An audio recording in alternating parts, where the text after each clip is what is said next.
human life. He doesn't feel powerful, he doesn't feel extraordinary, he feels sick.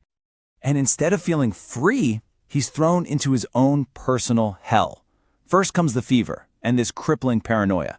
I mean, every whisper, every glance feels like an accusation.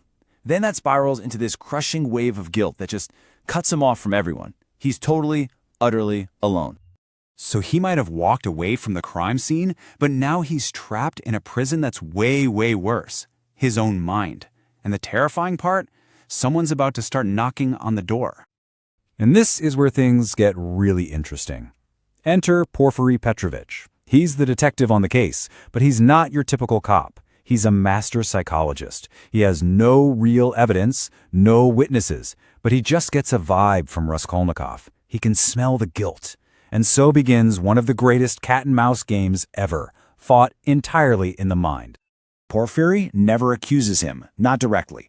Instead, he starts these philosophical chats, and he drops little bombs like this quote. He's basically saying, "Hey pal, I know you're suffering, and I know it's because you think you're some deep, special soul." It's a verbal jab, and it lands perfectly. He's saying, "I see you." And Raskolnikov, you can just feel his torment. He's defiant, but he's also breaking. He says this to Sonia, trying to paint his brutal murder as some grand gesture for all of humanity. It's such a desperate attempt to justify what he did, even as his own suffering is just eating him alive.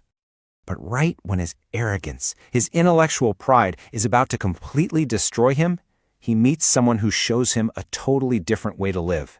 It's a path that has nothing to do with the mind and everything to do with the soul. Her name is Sonia, and by any of society's rules, she's a total outcast. But in reality, she is the complete opposite of Raskolnikov. She doesn't have some grand theory about life. She just has this incredible, simple faith. She doesn't fight her suffering. She accepts it. And because of that, she has this deep human connection that he